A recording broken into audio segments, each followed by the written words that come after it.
kalau misalkan ujian di kampus, nah berarti ujian pekan depan ya, sesuai dengan jadwal reguler, berarti ya jam-jam jam-jam kuliah mulai dari jam 7.30 sampai jam 4. Nah, kalau kalian bisanya jam berapa itu? Antara jam itu? Hmm? Masih malam atau gimana? Bisa malam, Bu. Memajukan Malam, Bu. ya? Malam, Bu, malam. Malam, Bu. Malam beradar waktu. Malam. Ya harusnya sih kalian minta waktu karena kan ceritanya sudah mau final. Ya toh jadi harusnya memang ada waktu khusus untuk itu. Ya baik, untuk malam hari ini karena ini merupakan perkuliahan yang terakhir ya, yang terakhir untuk semester ganjil ini, semester awal 2025-2026. Ibu mau menjelaskan sedikit terkait dengan tugas akhir dan kisi-kisi soal yang Ibu sudah bagikan ya.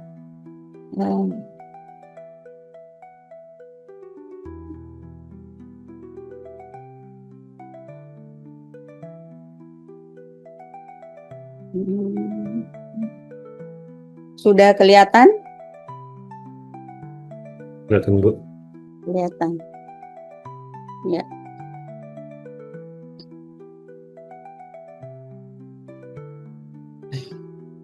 Ya, jadi kita masuk dulu pada tugas akhir. Sebenarnya kan tugas akhir ini dari beberapa hari yang lalu ya, Ibu sudah berikan. Nah, berarti kalian sudah ada sebagiannya yang mengerjakan.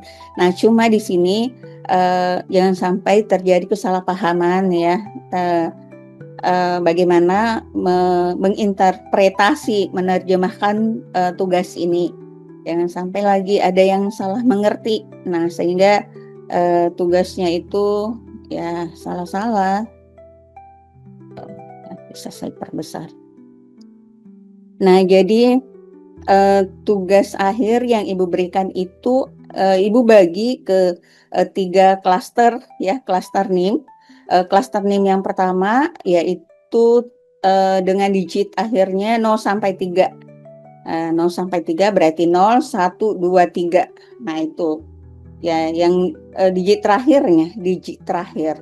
Nah, kemudian klaster yang kedua itu digit terakhirnya 4 sampai 6, berarti 4, 5, 6 ya, 4, 5, 6. Nah, kemudian klaster yang ketiga itu 7 sampai 9, berarti 7, 8, 9 ya. Itu jadi ada 3 digit terakhir, 4 digit, 3 digit, 3 digit. Jadi total semuanya ada 10 digit. Nah, untuk digit 0 sampai 3 berarti digit akhirnya itu 0, 1, 2, 3. Nah, di sini soalnya berikan analisis terhadap hasil dari penggunaan 10 model maupun 7 model untuk dataset berikut berdasarkan NIM dengan klaster sebagai berikut. Syarat dan ketentuan yang harusnya terpenuhi untuk memenuhi variabel penilaiannya. Jadi sebagaimana seperti ini. Kalau kita di sini ada 3 klaster ya, model klasifikasi, kemudian model regresi, model ensemble, 3 teknik maksudnya.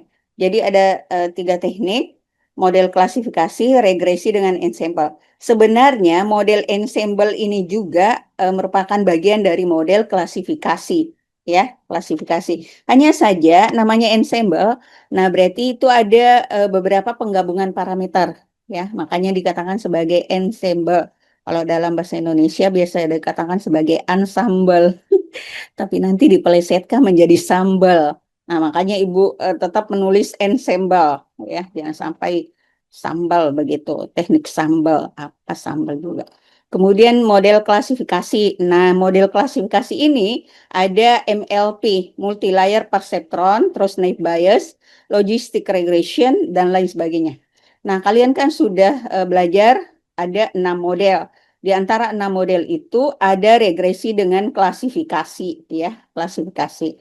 Nah, kemudian di model yang di 7 model, nah itu ada model regresi, kemudian ada model klasifikasi, ada juga model ensemble, ya.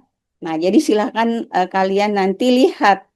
Kalau misalkan model regresi, nanti ciri khasnya itu, contohnya regresi linear berganda, kemudian support vektor di sini harusnya di sini mana-mana support vektor regresor. Nah, itu. Jadi ada kata regresor, ya. Ini kan juga multi apa ya? Multilinear regression, ya, multilinear regression, super vector regression, kemudian KNN regresor, ya, itu ada kata-kata regresornya ketika itu menggunakan teknik regresi, ya, regresi. Nah, itu kemudian yang ketiga itu ada model ensemble. Nah, model ensemble itu bagaimana cirinya terhadap model? Nah, itu eh, contohnya random forest, gradient boosting, extra gradient boosting, eh, histogram gradient boosting. Nah, semua yang berkode-kode boosting, kemudian berkode random forest, nah itu merupakan kode dari ensemble. Atau kalau misalkan di modelnya itu, nah di situ nanti di library-nya tertulis from sklearn.ensemble, import random forest misalkan. Nah, berarti itu adalah ensemble. Jadi di library dari modelnya itu sudah tersebut ensemble-nya. Nah, berarti itu adalah ensemble. Jadi enggak apa, tidak susah lagi kita membedakan mana regresi, mana klasifikasi, mana ensemble. Ingat kembali bahwa ensemble itu sebenarnya merupakan model klasifikasi juga, ya. Jadi ensemble itu merupakan model klasifikasi juga. Hanya ada beberapa penggabungan parameter pada ensemble. Nah, makanya biasa kalau ensemble itu memiliki performa yang lebih bagus daripada model-model yang lainnya, ya. Karena sudah ada penggabungan beberapa eh, fungsi, ya. Nah, kemudian untuk di sini tugasnya, ya, untuk NIM 0123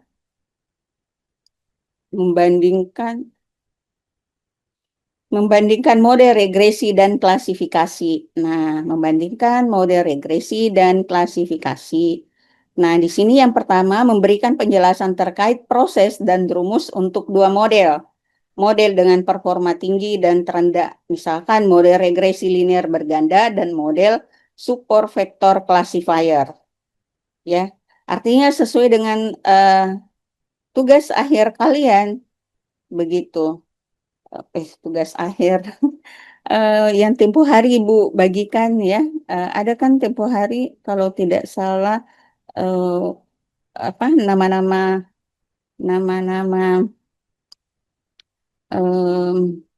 kelompok. Ada nggak tugas itu saya berikan?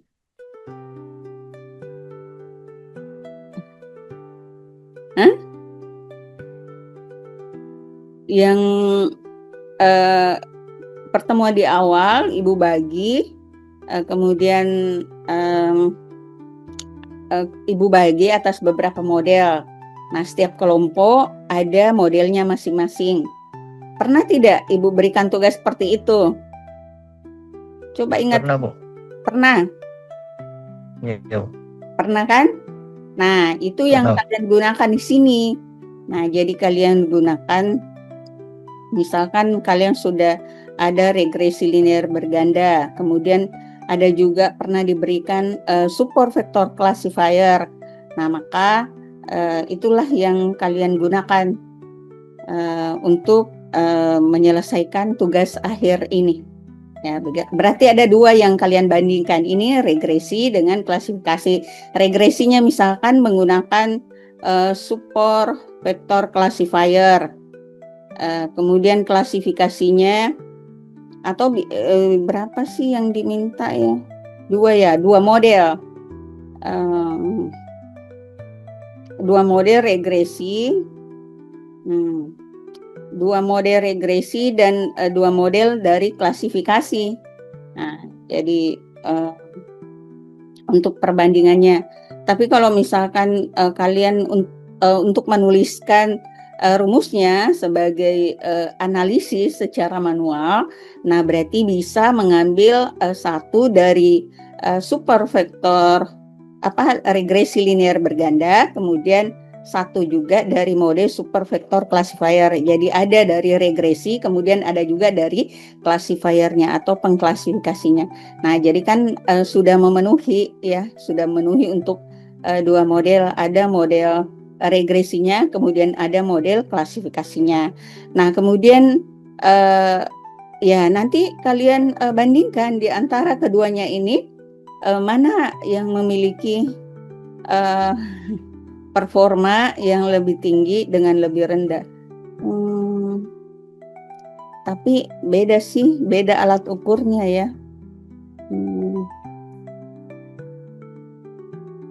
Kemudian bagian B, memberikan perbandingan kedua model dengan memberikan kelebihan dan kekurangannya. Mengapa model X lebih tinggi daripada model Y atau sebaliknya? Misalkan ada dua model kalian bandingkan ya.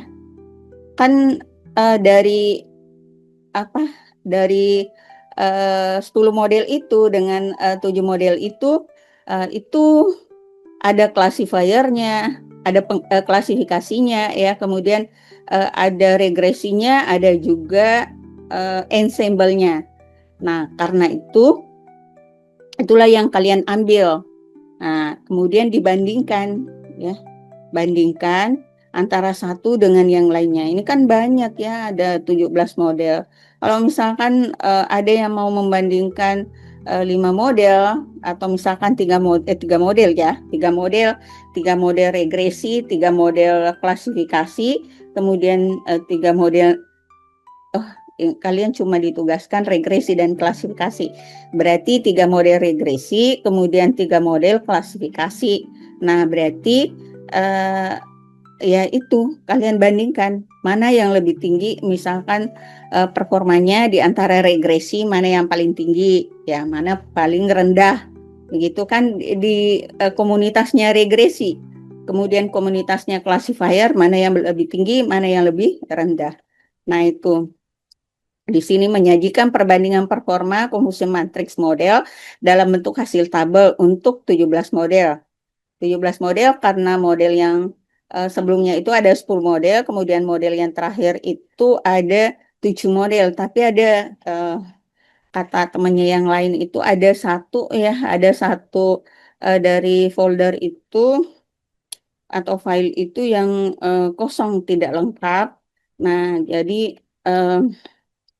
di cancel, jadi hanya 6 model, tapi tetap judul tugasnya itu 7 model ya. Itu. Kemudian file yang disetorkan dalam bentuk file PDF secara online dan versi cetak. Waduh, gimana ini versi cetak? Ya, berarti kalian versi online semua ya, karena kalian tidak hadir. Nah, itu masalahnya. Saya pikir itu hari kalian mau datang kalau misalkan final. Jadi kalau datang ya berarti dikumpul secara langsung dong. Nah, tapi ya ternyata susah juga. Itu. Nah, kemudian ada versi, kalau yang reguler ada versi online-nya yang dikumpul di classroom, kemudian ada juga versi cetaknya, ya, ada versi cetaknya yang dikumpul secara langsung. Nah, cuma kalau versi cetak ini sebelum ini saya harus melihat secara langsung codingan kalian. Kalau misalkan ada berapa, ada 6 model, nah saya harus cek satu persatu dari keenam model tersebut supaya saya bisa memvalidasi bahwa kalian betul-betul melakukan coding sehingga analisis yang kalian tuangkan dalam bentuk laporan ya, dalam bentuk versi cetak maupun versi online-nya itu, nah itu adalah valid adanya. Jadi bukan hanya sekedar copy paste dari temannya, tapi memang berdasarkan apa yang sudah kalian kerjakan. Karena kan Ibu mau lihat bagaimana pengaruh dari klaster NIM tersebut terhadap codingan kalian, kemudian dari codingan tersebut itu mulai dari import library ya, baris pertama pengkodeannya sampai di bagian akhir untuk bagian evaluasinya. Nah, itu apa ter apa tercatat setiap model itu dan kemudian kalian analisis, kalian bandingkan dan hasilnya kesimpulannya itu nanti dirilis. Nah, sehingga di situ jalan bagaimana cara kalian mengkodekan, lakukan coding, di bagian mana errornya, di bagian mana berhasilnya. Nah, itu kan nanti bisa kelihatan ya, bukan hanya sekadar copy paste, tapi disertai dengan pembuktian yang bisa memvalidasi hasil analisis kalian. Oke. Nah, terus yang ketiga, menggunakan kertas HVS 4 font size analisis minimal 5 halaman. Nah, jadi ini analisisnya. Jadi analisis yang harus kalian kerjakan itu dari hasil yang sudah kalian coding. Kalian komentari mulai dari import library-nya misalkan, nah terus perbandingan antara hasil model yang satu dengan model yang lain, yang mana lebih bagus, misalkan apa kelebihannya, apa kekurangannya, sehingga nanti itu bisa menjadi evaluasi atau rekomendasi pada saat kita membutuhkan sebuah model untuk melakukan pengambilan keputusan ya dalam penggunaan sebuah data, entah itu datanya yang sifatnya data science atau misalkan ya data science dalam bidang ekonomi, dalam bidang pendidikan, dalam bidang kesehatan dan seterusnya ya. Kemudian dikumpulkan pada hari Rabu Jumat paling lambat. Nah, ini sih berlakunya pekan lalu. Nah, tapi kan Ibu sudah setting sampai tanggal 18. Nah, berarti kalian harus mengerjakannya itu sampai tanggal 18. 18 besok berarti ya, besok. Sudah ada yang mengerjakannya kah? Coba komentar dulu. Sudah ada yang mengerjakan? Izin Bu, sebenarnya masih bingung juga sih mau kerja bagaimana. Hmm, apa yang dibingungkan? Kelihatan tidak ini datasetnya? Aduh, Kelihatan, Bu. hah? Kelihatan? Kelihatan, Bu. Kelihatan? Iya, Bu. Classification credit card fraud 10k.csv kelihatan ya? Iya, iya, kelihatan. Iya, kelihatan, Bu. Oh, jangan sampai. Nah,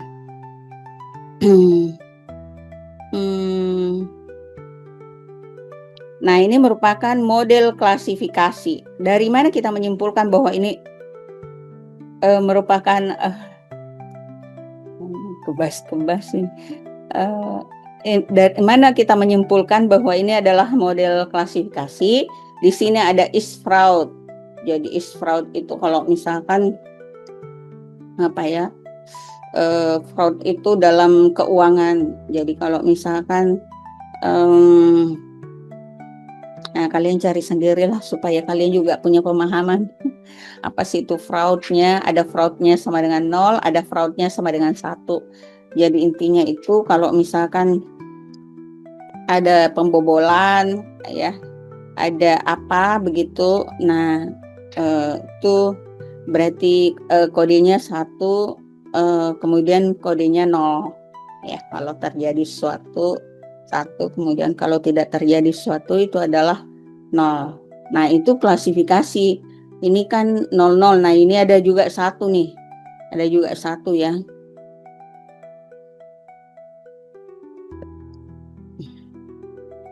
Ini ada 1, ada juga 0. Nah, 0 ini berarti 0 dengan 1 ini merupakan klasifikasi. Jadi itu ciri khas dari klasifikasi.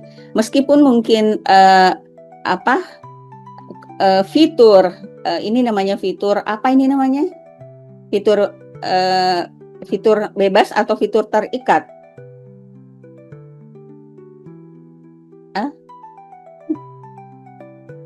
Fitur bebas atau fitur terikat?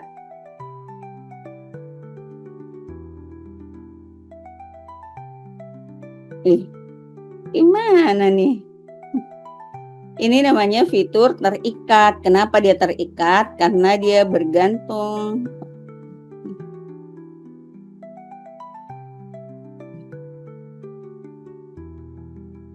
Karena dia bergantung dari ini amount, transaction hour, merchant category, foreign transaction, local mismatch, device trust score, velocity loss, 24 hour, cut holder, age. Nah, itu. Nah, jadi ini adalah fitur bebasnya. Nah, fitur bebas ini nanti akan menentukan apakah dia fraud ataukah tidak. Gitu. Kalau dia fraud berarti 1, kemudian kalau tidak itu adalah 0. Nah, ini namanya klasifikasi 0, 1, 2, 3. Atau kadang juga misalkan ada high, low berdasarkan kategori, ya, kategori di sini. Nah, itu namanya klasifikasi. Nah, terus bagaimana yang regresi? Ini kita lihat. Ini regresi.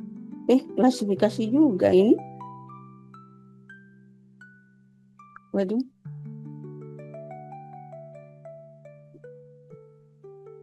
Oh, enggak. Dia harga ini ya, harga. Dia apa ini? Pisah-pisah. Jadi kalau pisah itu diameternya berapa, toppingnya apa, variannya apa, ukurannya berapa, terus sausnya atau sambalnya itu adakah tambahannya, adakah tambahan keju, adakah tambahan jamur. Nah, itu berapa harganya? Begitu. Mau diprediksi berapa harga pisah tersebut. Nah, itu. Jadi ini harga pisahnya. Jadi mau diprediksi harga pisahnya. Nah, ini namanya nah, ini yang price jet. Nah, ini adalah regresi. Kenapa dikatakan regresi?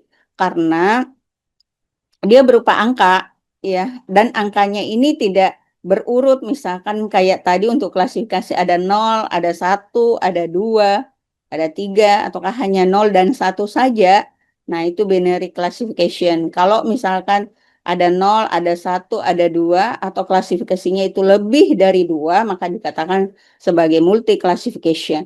Nah, tapi ini tidak. Nah, ini adalah harga. Harga itu kan bermacam-macam, tidak terurut. Ada 14, ada 16, ada 25. Ya, beda. Kalau yang tadi untuk klasifikasi, betul-betul dia bertingkat 0, 1, 2, 3. Begitu, ya. Nah, bisa dibedakan mana regresi, mana klasifikasi. Oke. Jadi saya harus hapusnya.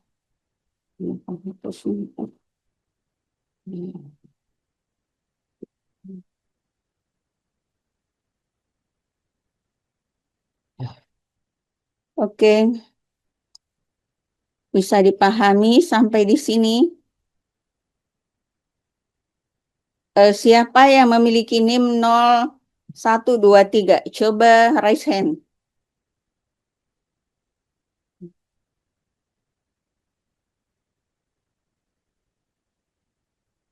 Apri Yudatama. Siapa lagi?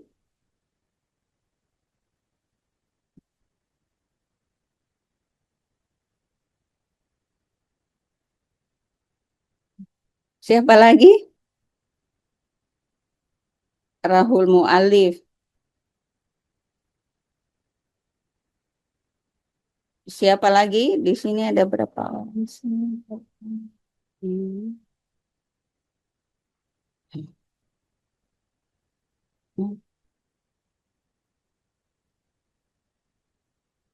Cuma 2 orang ya. Oke.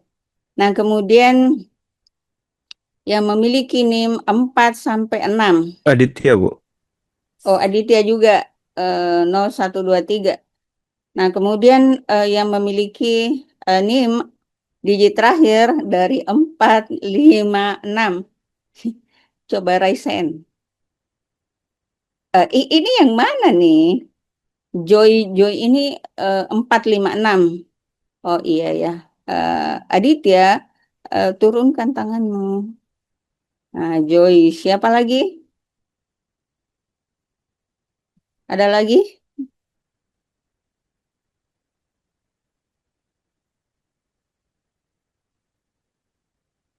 Hmm, kemudian yang 789. Joy, turunkan tangannya.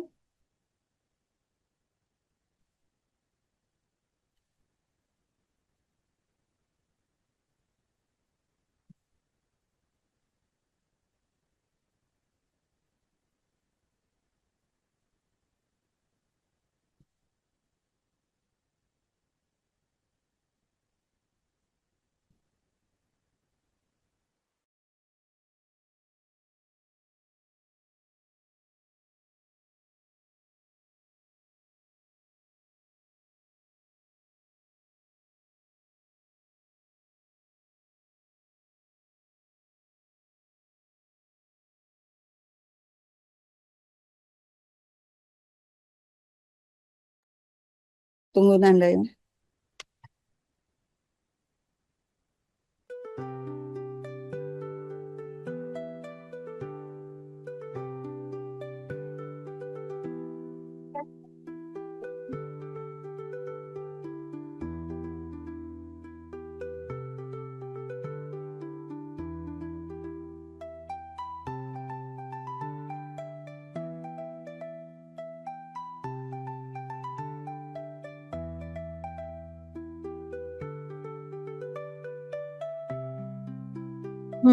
Kemudian 456.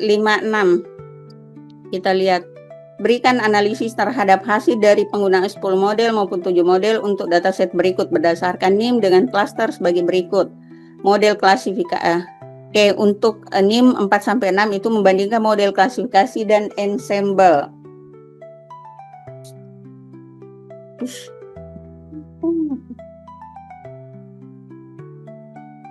Oh, gue minum dulu ya.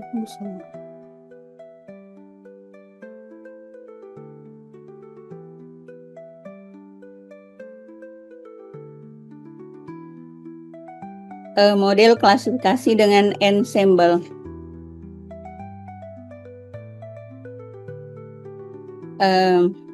Memberikan penjelasan terkait proses dan rumus untuk kedua model. Model dengan performa tertinggi dan terendah, misalkan model MLP dan model Random Forest.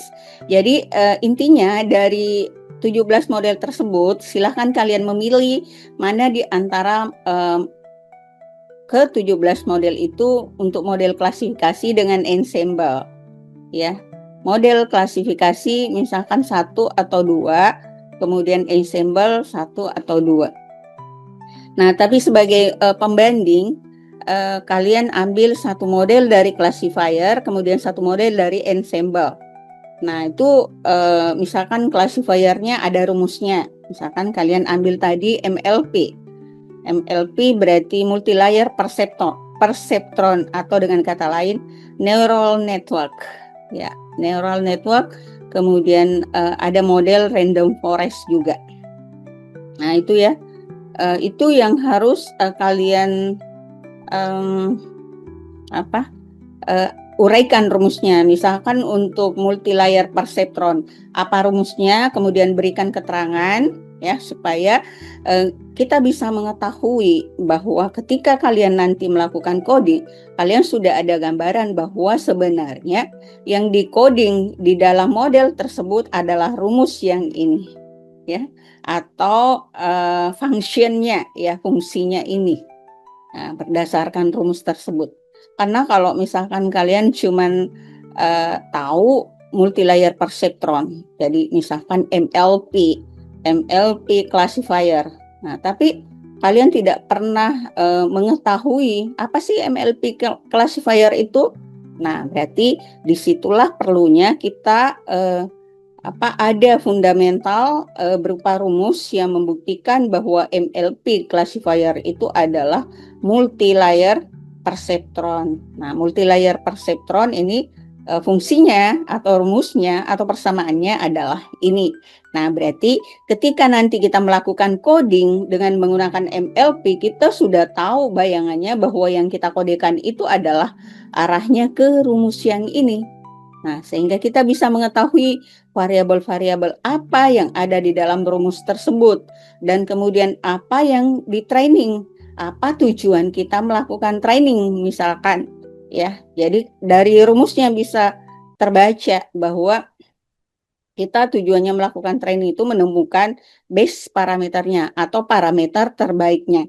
Nah, pada saat misalkan kita sudah mencapai parameter terbaik, yang mana sih misalkan Bu di dalam rumus itu yang kategori parameter terbaik? Nah, berarti misalkan kalau di multilayer perceptron itu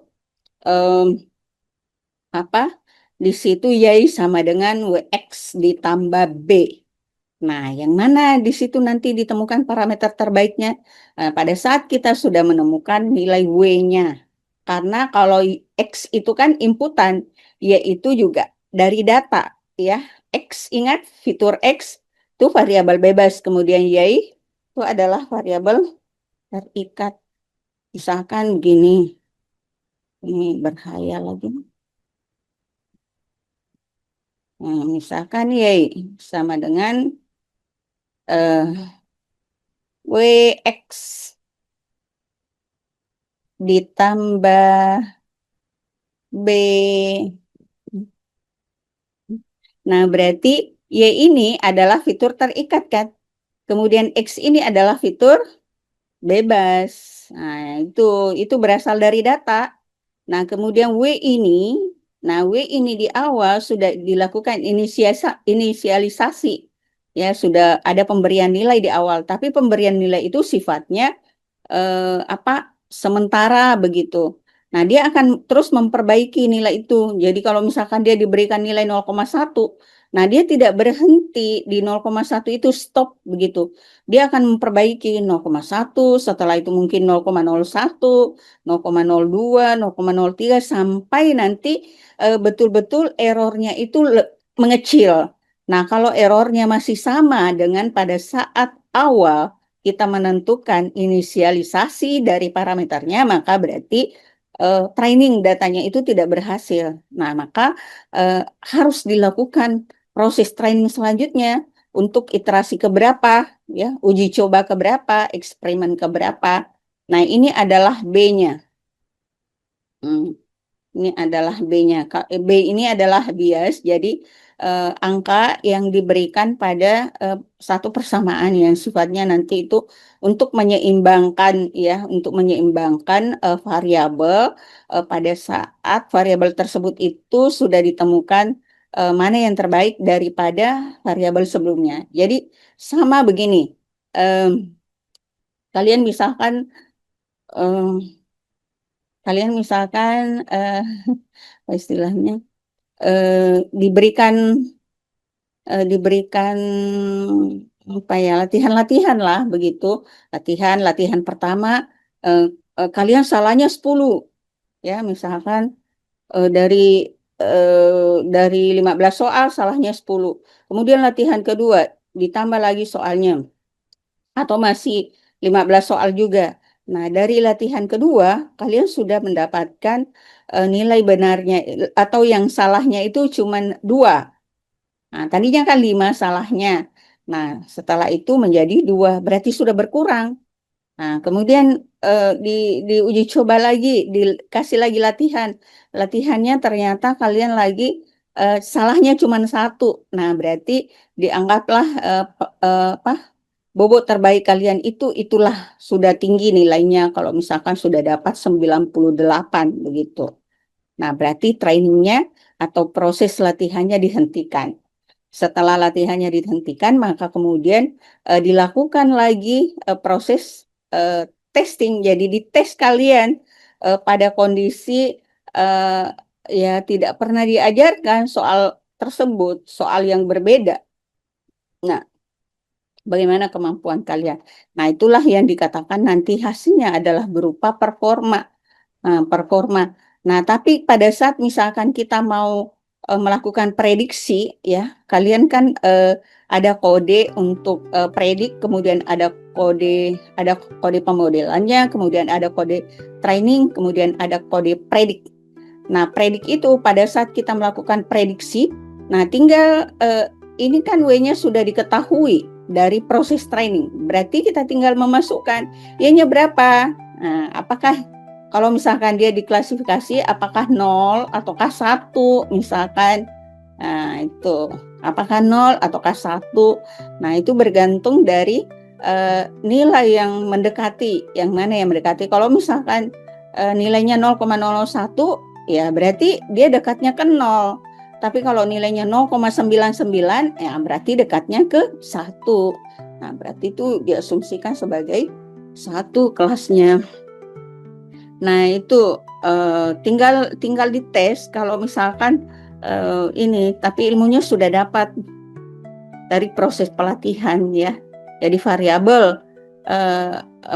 variabelnya itu sudah dari proses pelatihannya. Seperti itu Nanda. Ya, kurang lebih seperti tadi caranya. Ada pertanyaan? Silahkan ditanyakan kalau ada hal yang kurang jelas.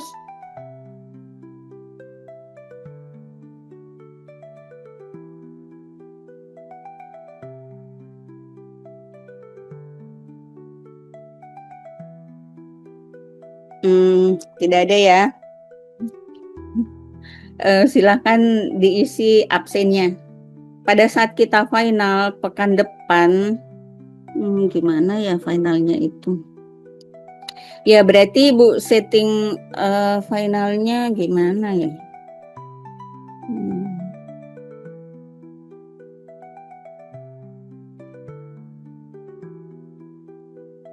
Izin bertanya Ibu, Ya. konsep pelaksanaan UASnya nanti gimana ya? Konsep pelaksanaannya nanti gimana Bu? Apanya?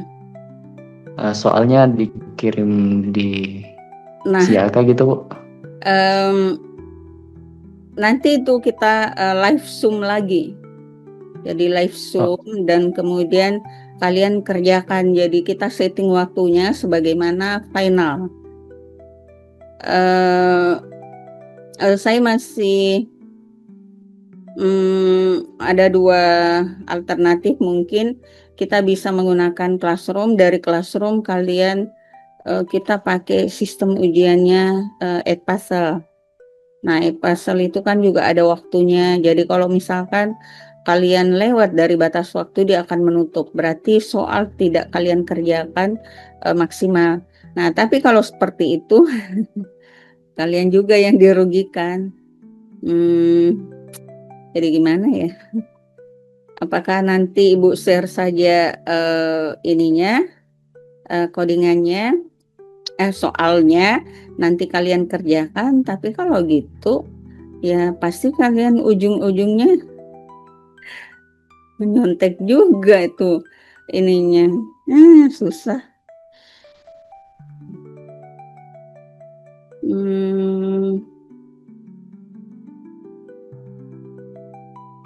Kita harus membatasi waktu supaya kalian tidak ada kesempatan untuk berdiskusi, share di jawaban, seperti itu. Jadi ini sistemnya seperti itu. Jadi nanti soalnya kita pandu melalui Zoom. Setelah Zoom masuk ke Classroom masuk ke Edpuzzle. Nah, di Edpuzzle nanti kalian kerjakan soal-soalnya. Apakah nanti waktunya ya harus sama waktunya yang di set ya, yang di set misalkan ini, yang di set di apa lagi di lembar soalnya yang sama dengan yang regular. Tuh.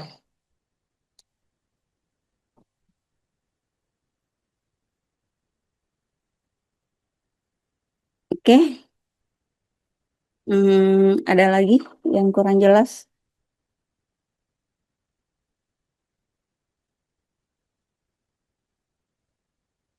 Hmm? Ada lagi? Eh, oke, kalau begitu silakan semuanya on kamera dulu. Ibu ambil ininya. Ibu ambil gambarnya. On kamera dulu semuanya.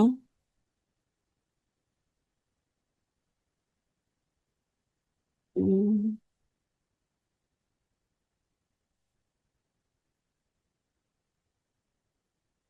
hmm. On kamera, David. Joy.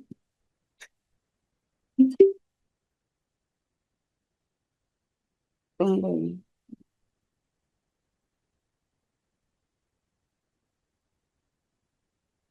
Hmm,